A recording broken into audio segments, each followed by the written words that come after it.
Ku pandang kelip bintang menjauh di sana. Saya ku dengar melodi cinta yang menggema. Terasa kembali gelora jiwa mudaku, Karena tersentuh angin lalu semeru kopi dan Halo, assalamualaikum warahmatullahi wabarakatuh. Hai, kali ini kita akan bahas lagi tentang apresiasi puisi. Nah, kali ini saya akan bawakan materi tentang ketidaklangsungan ekspresi puisi. Nah, untuk kalian yang belum nonton, bisa langsung cek di video atau di atas ini ya. Ada beberapa yang kita bahas sebelumnya. Jadi sebelum kalian nonton ini, kalian tonton dulu dari yang awal. Jadi kalian tahu dasar-dasarnya. Ketidaklangsungan ekspresi puisi itu apa sih? Nah, analisis struktural yang digabungkan dengan semiotik disebut strukturalisme. Hal ini mengatasi keterbatasan strukturalisme moral yang perspektif, tinjauan relevansi, tensial, rangka sosial budaya, dan historis. Itu menurut Sewung 1982. Ketidaklangsungan pernyataan puisi ini menurut Riva Terte disebabkan oleh tiga hal, yaitu pengganti inti atau displacing, penyimpangan arti atau distorting, dan penciptaan arti atau creating of meaning.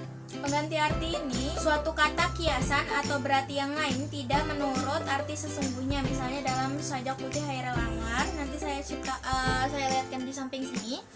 Lalu di hitam matamu, kembang mawar dan melati. Nah, maksudnya di sini kembang mawar dan melati ini adalah sesuatu yang indah atau yang sesuatu yang murni. Jadi dalam tokoh kekasih si aku ini terlihat sesuatu yang indah atau cinta yang murni, cinta yang menggairahkan, seperti itu. Lalu kita akan lanjut ke penyimpangan arti. Nah, dikemukakan oleh Riva Tere, penyimpangan arti terjadi bila dalam sajak ada ambiguitas, kontradiksi, ataupun nonsense. Nah, yang pertama kita akan bahas adalah ambiguitas. Dalam puisi, kata-kata frase, kalimat sering mempunyai arti ganda, menimbulkan tafsir atau ambigu. Misalnya dalam Sajak Putih Hairil Anwar bait ke-3 dan ke-4, baris itu sesungguhnya ambigu. Nah, hidup dari hidupku, pintu terbuka selama matamu, bagiku mengadah.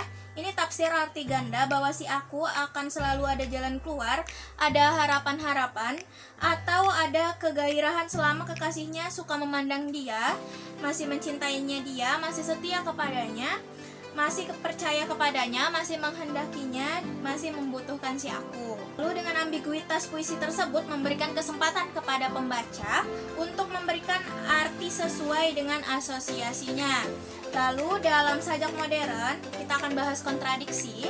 Nah, sajak modern banyak ironi, yaitu salah satunya menyampaikan maksud secara berlawanan atau kebalikan. Ironi ini biasanya mengejek sesuatu yang keterlaluan. Ironi ini dapat menarik perhatian cara membuat pembaca berpikir.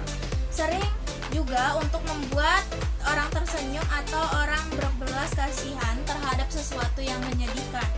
Dalam puisi Indonesia, penyair Subagio sering menulis ironi. Misalnya di terkenal Afrika Selatan, yang lain Bulan Ruah, Kece Cisasi, Nyanyian Ladak. Selanjutnya ada nonsense. Nah, nonsense ini berupa kata-kata yang secara linguistik tidak mempunyai arti, tidak terdapat dalam kosakata, misalnya penggabungan dua kata atau lebih menjadi bentuk baru.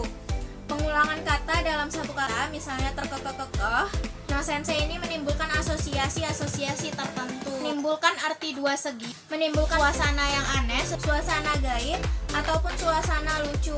Misalnya sajak-sajak Sutardi Kalzoum Bahri mengandung banyak nonsense demikian.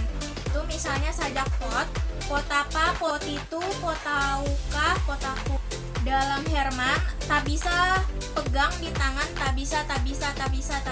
Itu hurufnya disambung semua. Kakek-kakek dan bocah-bocah dan bocah tertawa terkekeh. Selanjutnya kita akan ke penciptaan arti. Nah, penciptaan arti ini terjadi apabila ruang teks atau spasi teks berlaku sebagai prinsip perorganisasian untuk membuat tanda-tanda keluar dari hal ketatabahasaan yang sesungguhnya secara linguistik tidak ada artinya.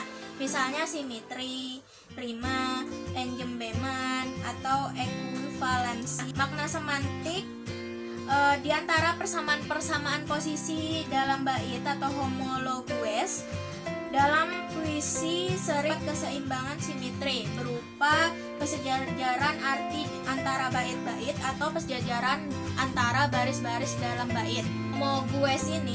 Homologues ini persamaan posisi itu misalnya tampak dalam sajak pantun atau yang semacam pantun.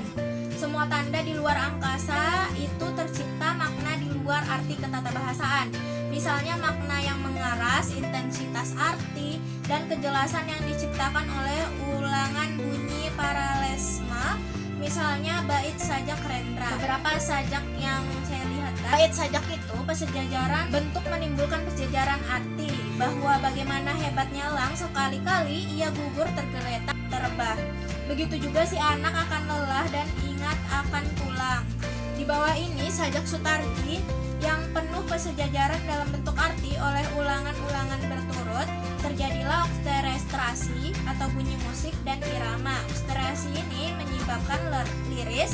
Konsentrasi ini makna di luar ketatabahasaan. Disimpulkan di sini dari yang kita bahas tadi, yang pertama adalah dalam penggantian arti, suatu kata kiasan berarti yang lain tidak menuntut arti sesungguhnya. Lalu yang kedua, penyimpangan arti terjadi apabila dalam sajak ada ambiguitas, kontradiksi, dan sense.